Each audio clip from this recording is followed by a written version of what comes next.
예수님께서 우리에게 주신 이 팔복의 말씀 하나하나는 그 말씀 자체에 참 우리의 모든 이 구원의 지식, 믿음을 포함하고 있다고도 할 수가 있습니다.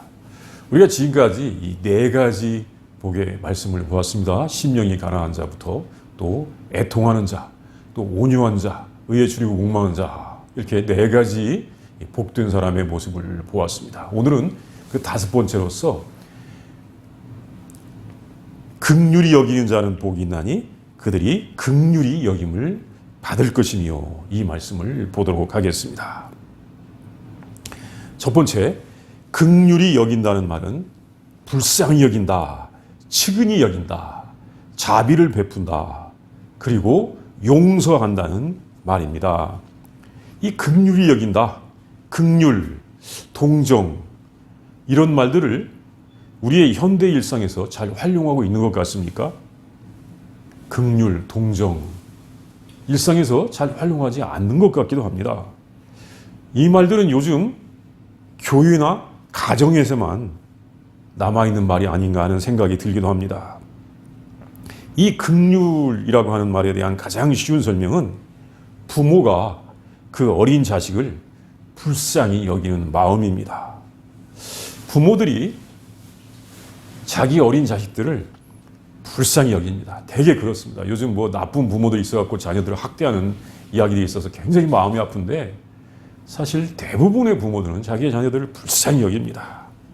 아이들이 잘못을 했어도 아이들이 어리다, 또 아직 잘 모른다, 그것은 실수라고 하고 이해하면서 사랑으로 덮어주는 것입니다. 이렇게 부모가 자식을 돌보는 사랑을 긍휼이라고 할 수가 있습니다. 그런데 부모들이 자녀들에게 야, 내가 너에게 긍휼을 베푼다, 내가 너를 불쌍히 여긴다, 이렇게 말을 하면 그게 어떻게 되겠습니까? 굉장히 넌센스죠. 예. 그럼 그것을 마음으로 갖고 있지, 자녀들한테 내가 너한테 긍휼을 베풀어 딱 하면 이것은 긍휼을 베푸는 것이 아니라 사실은 굉장히 넌센스 같은 일이 되는 것입니다. 그러니까 이런 말들은 요즘 말 자체가 잊어버리는 거 아닌가 하는 생각이 들기도 합니다. 특히 현대 사회에서 이 경쟁이 심해지고 책임이 강조되면서 세상을 마치 게임하는 것으로 생각할수록 동정, 긍휼, 이런 말들 사회에서 잘 쓰지 않는 말들처럼 보이기도 합니다. 이런 말들은 교회에서나 들을 수 있는 아주 귀한 말인 것 같습니다. 이 주님께서 말씀하신 긍휼히 여긴다, 이 말을 헬라어 원어로 보면 이 엘레오라고 하는 말인데, 우리 성경에서는 그 말을 번역하기를 긍휼히 여긴다와 불쌍히 여긴다, 이렇게 두 가지로 번역을 했습니다. 그래서 성경에서 긍휼히 여긴다, 불쌍히 여긴다, 이게 헬라어 엘레오의 한 가지의 말을 번역한 것입니다. 같은 뜻이에요. 긍휼히 여긴다, 이것은 한자에서 나온 말이죠. 불쌍히 여긴다, 이것은 순전히 우리 한국말 같기도 합니다. 이것을 명사형 영어로 쓸 때는 영어에서는 한 가지로 했습니다. mercy. 그렇다고 또 자비라고 하는 말은 또 다른 말이 또 있습니다. mercy, merciful 형용사용 이렇게 했습니다. 그리고 이 긍휼히 여긴다는 말은 그저 마음으로 불쌍함을 느끼는 정도가 아닙니다. 성경에서는 이 불쌍히 여긴다는 말은 용서하는 것까지도 포함하고 있습니다. 부모가 그 자식을 그 허물을 덮어주듯이 그 허물과 부족함을 용서하는 것까지도 포함하는 것입니다. 예수님께서 이 다섯 번째, 팔복 중에 다섯 번째, 긍휼히 여긴 자는 복이 있나니 그들이 긍휼히 여김을 받을 것이며, 이 말씀을 통해서 예수님은 특별히 용서의 복을 말씀하셨습니다. 용서하는 자가 받는 복입니다. 이제 두 번째는 긍휼은 하나님의 성품입니다. 하나님은 긍휼의 하나님이십니다. 구약의 성도들은 하나님의 긍휼하심을 많이 노래하였습니다. 성경은 긍휼의 책이며 성경은 긍휼의 말씀입니다. 하나님께서는 성경을 통하여 자신을 긍휼의 하나님으로 계시하셨습니다. 하나님께서 긍휼이 풍성하시기 때문입니다. 하나님께서 사람들을 불쌍히 여기시고 용서하십니다. 하나님은 두 눈을 막 부릅뜨고 어떤 사람들의 티끌 같은 죄라도 찾아서 심판, 정죄하시는 그런 하나님이 아니십니다. 하나님은 그 자녀들을 불쌍히 여기시는 아버지이십니다. 왜 그 말씀을 성경에서 많이 볼 수 있습니다. 에베소서 2장 4절의 말씀에 보면 긍휼이 풍성하신 하나님이 우리를 사랑하신 그 큰 사랑을 인하여 긍휼이 풍성하시다고 했습니다. 또 베드로전서 1장 3절 말씀을 보면 우리 주 예수 그리스도의 아버지 하나님을 찬송하리로다. 그의 많으신 긍휼대로 예수 그리스도를 죽은 자 가운데서 부활하게 하심으로 말미암아 우리를 거듭나게 하사 산 소망이 있게 하시며 긍휼이 풍성하시다, 긍휼이 많으시다 이렇게 신약 성경에서 우리에게 전해 주었습니다. 또 시편 25편 6절에서는 여호와여 주의 긍휼하심과 인자하심이 영원부터 있었사오니 주의 이것들을 기억하옵소서.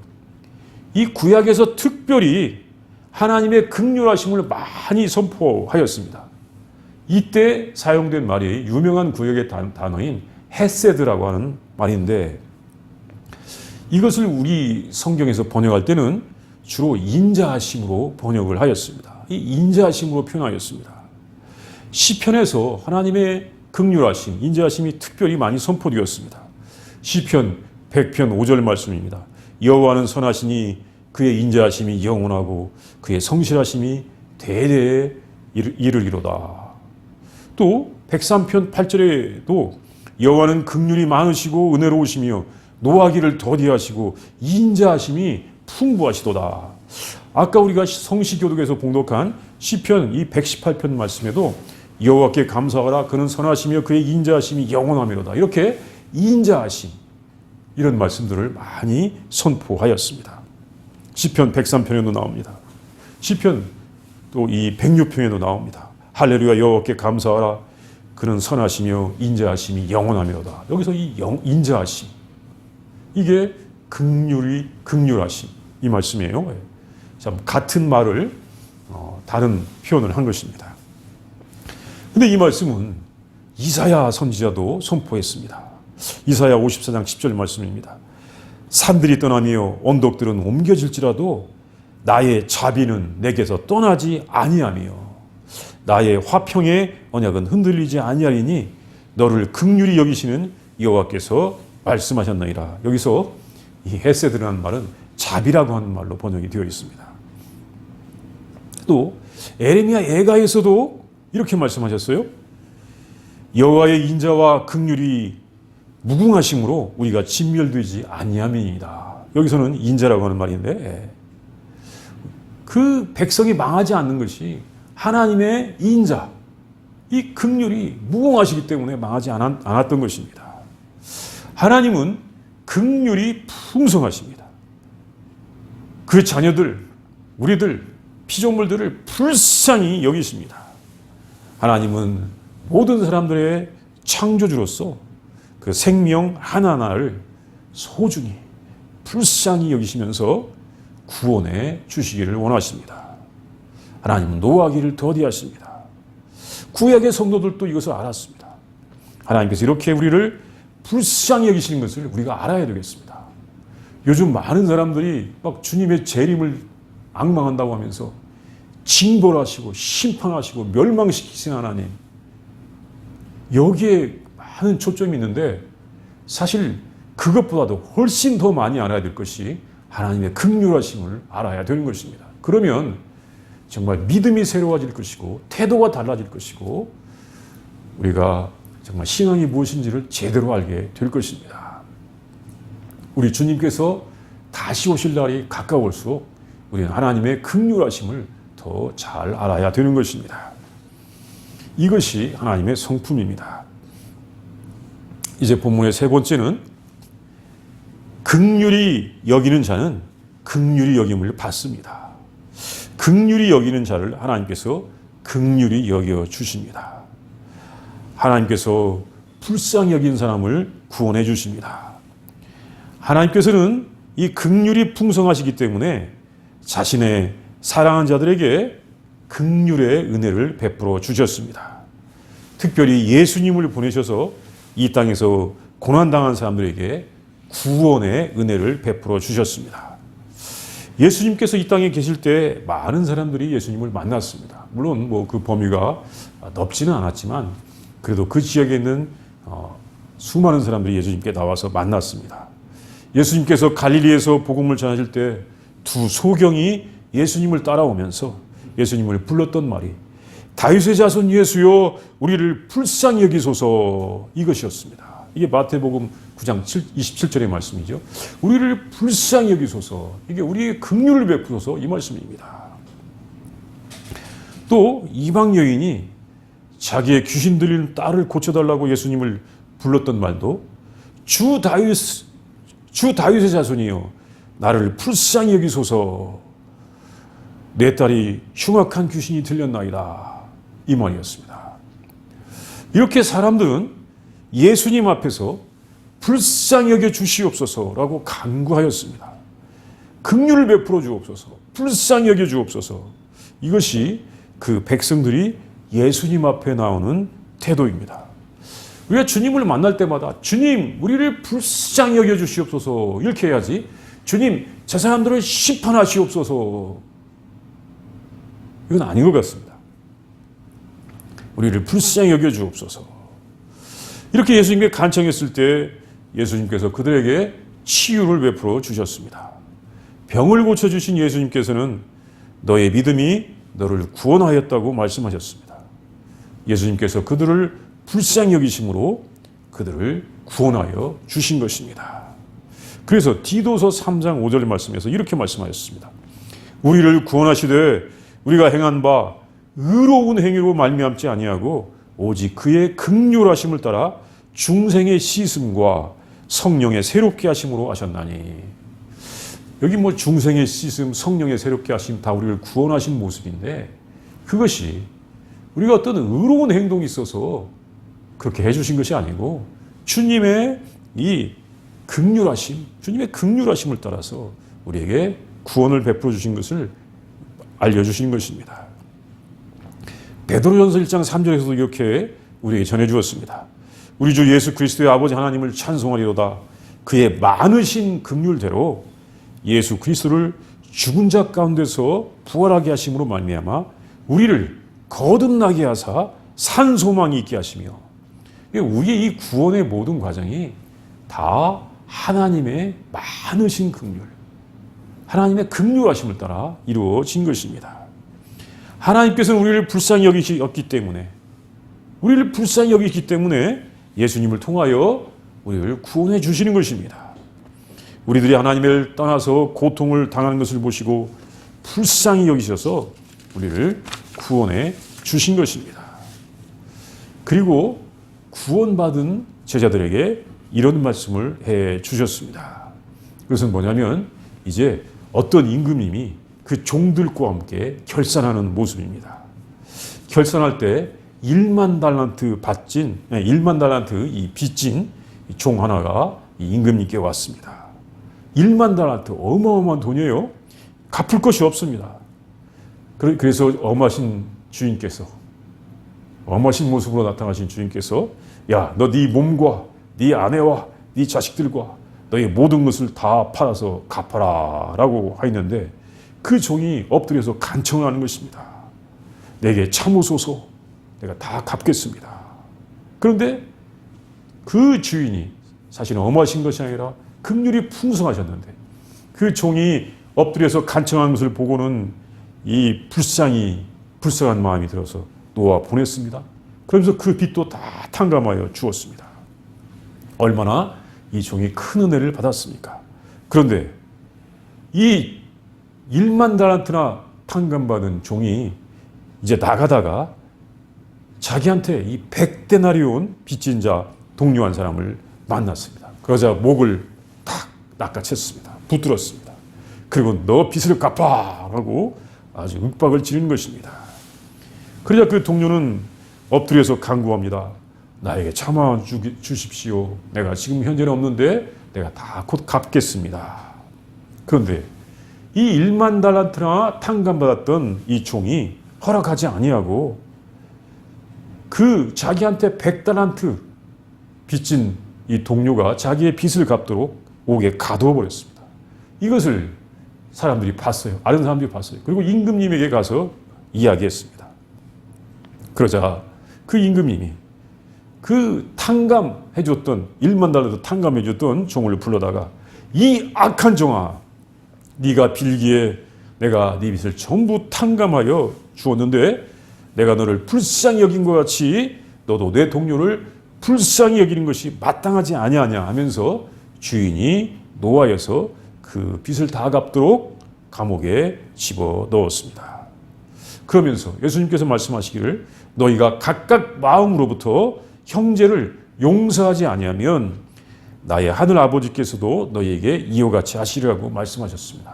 이 말씀이 마태복음 18장에 나오는 말씀입니다. 여기서 이 1만 달란트와 100달란트는 어마어마한 비율인데 50만 분의 1의 비율입니다. 1달란트가 5천 데나리온으로 계산이 돼요. 그러니까 1만 달란트는 얼마입니까? 5천만 달란트죠. 데나리온이죠. 그리고 100달란트, 50만 분의 1이에요. 어마어마하게 많은 빚을 탕감받은 사람이 자기에게 작은 빚을 진 사람을 용서하지 않았을 때, 탕감하지 않았을 때 그 탕감받은 것이 무효가 되었던 것입니다.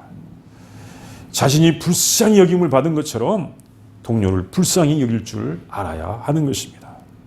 자신이 용서받은 사람은 다른 사람도 용서할 줄 알아야 하는 것입니다. 우리가 불쌍히 여김을 받고도 다른 사람을 불쌍히 여기지 않는다면 그 불쌍히 여기는 것은, 그 불쌍히 여김을 받은 것은 무효가 되는 것입니다. 다른 사람을 불쌍히 여길 때 그 구원이 유효한 것입니다. 이제 네 번째는 이 긍휼, 불쌍히 여기는 것은 우리 그리스도인의 성품입니다. 예수님께서는 그의 제자들이 긍휼을 베풀 것, 형제를 불쌍히 여길 것을 말씀하셨습니다. 예수님께서는 우리를 불쌍히 여기시고 고쳐주시고 용서해 주시면서 그 제자들도 그 본을 받고 그렇게 할 것을 말씀하셨습니다. 어떤 율법사가 예수님께 와서 영생에 대하여 질문했을 때 예수님은 이제 이웃을 사랑하라, 하나님을 사랑하라, 이웃을 사랑하라 이렇게 말씀하셨죠. 그때 이 율법사가 자기가 의로운 것을 나타내고자 해서 내 이웃이 누굽니까? 라고 물었는데 예수님께서 이렇게 말씀하셨습니다. 누가복음 10장에 나오는 선한 사마리아 사람의 비유입니다. 아주 유명한 주님의 말씀이죠. 어떤 사람이 길을 가다가 강도에게 폭행을 당해서 죽게 되었는데 제사장이나 레위인이 가면서 그냥 지나쳐갔지만 멸시받던 선한 사마리아 사람은 여행하는 중에 그 사람을 보고 아주 그를 불쌍히 여겨서 가까이 가서 기름과 포도주를 그 상처에 붓고 싸매고 소독하고 치료해 준 것이죠. 그리고 자기 짐승에 태워서 여관으로 데리고 가서 돌보아 주라고 그 여관 주인에게 이야기합니다. 그리고 그 여관 주인에게 데나리온 2를 주면서 이 사람을 돌보아 주십시오. 비용이 더 들면 내가 돌아올 때 갚겠습니다. 라고 이렇게 이야기하였습니다. 그러면서 예수님께서 그 질문한 사람에게 네 생각에는, 너의 생각에는 이 사람 중에서 누가 강도 만난 자의 이웃이 되겠느냐라고 물었습니다. 그러자 그는 자비를 베푼 사람입니다. 라고 예수님께 대답하였을 때 예수님께서 가서 너도 이와 같이 하라고 주님께서 말씀하셨습니다. 선한 사마리아 사람이 긍휼을 베풀어 주신 것입니다. 자비를 베푼 사람이다. 긍휼을 베풀어 주신 것입니다. 그 선한 사마리아 사람은 예수님의 모습이기도 하고 예수님께서 우리가 닮기를 원하는 우리 성도의 모습입니다. 그는 자기의 이웃을 불쌍히 여겼기 때문에 그 이웃을 구할 수가 있었던 것입니다. 그리고 그는 구원을 받았을 것입니다. 예수님께서는 이와 같이 긍휼을 받은 사람은 다른 사람에게 긍휼을 베풀기를 원하셨습니다. 그러니까 긍휼을 베푸는 것, 자비를 베푸는 것은 우리 그리스도인의 성품입니다. 예수님께서는 또 율법을 안다고 하면서도 이웃을 긍휼히 여기지 않는 사람을 책망하신 적이 있습니다. 예수님께서 이 서기관과 바리새인들을 책망하신 적이 있었는데 마태복음 23장 23절에 보면 이 말씀이 있습니다. 화 있을진저 의식하는 서기관들과 바리새인들이여 너희가 박하와 회양과 근처의 11조는 들이되 율법에 더 중한 바 정의와 긍휼과 믿음은 버렸도다. 그러나 이것도 행하고 저것도 버리지 말아야 할지니라. 물질 열심히 하나님께 드린다고 했지만 더 중한 바 정의, 긍휼, 믿음을 버린 사람들을 책망하신 것입니다. 우리는 긍휼을 베푸는 것을 결코 버리지 말아야 할 것입니다. 왜냐하면 우리가 긍휼을 베풀 때 하나님의 긍휼 용서를 받을 수가 있고 그것이 유효하기 때문인 것입니다. 야고보서 2장 13절에서 야고보 사도는 이렇게 전해주었습니다. 긍휼을 행하지 아니하는 자에게는 긍휼 없는 심판이 있으리라. 긍휼은 심판을 이기고 자랑하느니라. 결국 긍휼을 베푸는 자가 주님의 긍휼을 받게 되는 것입니다. 구원받은 성도는 긍휼을 베푸는 성도인 것입니다. 이제 본문의 5번째는 그러면 우리가 어떻게 긍휼히 여기게 되는 것입니까? 이것은 우리가 예수님의 십자가를 바라보면서 십자가로 가까이 가야 되는 것입니다. 예수님께서 말씀하신 다른 사람을 불쌍히 여기는 것은 아무래도 쉬운 일이 아닙니다. 이 세상이 발전할수록 모든 사람이 다 마음을 열고 정말 이웃들, 형제들, 자매들 다 생각하면서 긍휼을 베푸는 세상이 되었으면 좋을 것 같은데 오늘날 우리가 살고 있는 세상은 거꾸로 가는 것 같습니다. 이 세상은 점점 더 각박해진 것 같기도 하고 정말 이 경쟁이 심해지기도 하고 각자의 책임을 강조하면서 다른 사람을 불쌍히 여기고 그의 잘못을 용서하고 또 그의 빚은 탕감하고 하는 것이 현대 사회에서 쉬운 일이 아닌 것처럼 보입니다. 사실 우리 예수님께서 우리에게 원하시는 것은 긍휼히 여기고 사랑하고 잘못은 용서하고 빚은 탕감하라고 하는 것이 주님의 말씀이고 그것이 하나님 나라의 모습인데 거꾸로 온 세상인 것을 봅니다. 그런데 우리가 하나님을 안다면 예수님께서 나를 긍휼히 여기시고 나를 불쌍히 여기시고 그래서 십자가에서 죽으셨고 나를 용서하신 것을 안다면 우리는 그렇게 할 수 있는 것입니다. 예수님의 이 십자가를 바라볼 때 거기에 하나님께서 우리에게 보여주신 긍휼이 있는 것을 알고 우리도 예수님의 십자가를 바라보면서 긍휼하는 마음, 이웃을 불쌍히 여기는 마음을 가지고 긍휼의 삶을 살 수가 있는 것입니다. 그리고 하나님의 나라는 긍휼히 여기는 성도들이 사는 나라, 용서를 베푸는 사람들이 사는 나라라는 것을 늘 알아야 할 것입니다. 주님께서 팔복 중에 5번째로 긍휼히 여기는 자는 복이 있나니 그들이 긍휼히 여김을 받을 것이며 이 말씀은 정말 우리가 형제를 용서하는 자의 복, 형제를 용서할 것을 말씀하시는 복입니다. 우리 이 팔복 중에 이 5번째 이 말씀을 우리가 한번 묵상하겠습니다. 아주 간단하죠. 긍휼히 여기는 자는 복이 있나니 그들이 긍휼히 여김을 받을 것이며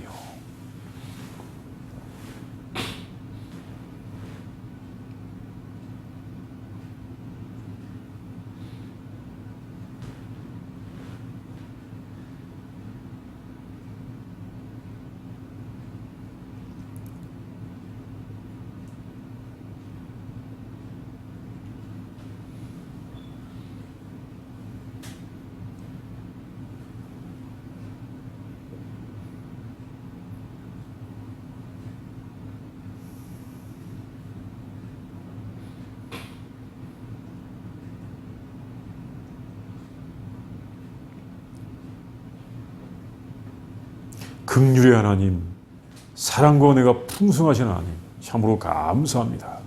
창조하시고 우리들의 부족함을 아시고 긍휼을 베풀어 주시사 참아주시며 구원하여 주시니 진심으로 감사를 드립니다. 또한 우리에게 긍휼이 풍성한 세상, 하나님의 나라를 알게 하여 주시니 감사를 드립니다.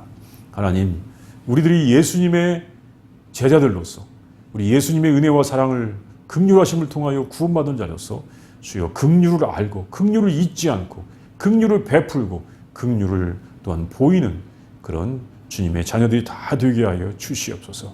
하나님, 온 땅에 주님의 긍휼하심이 가득하게 하여 주시옵시고 모든 사람들이 우리의 주님의 긍휼하심 가운데 살게 하여 주시옵소서. 인도하여 주시옵소서. 예수님의 이름으로 기도합니다. 아멘.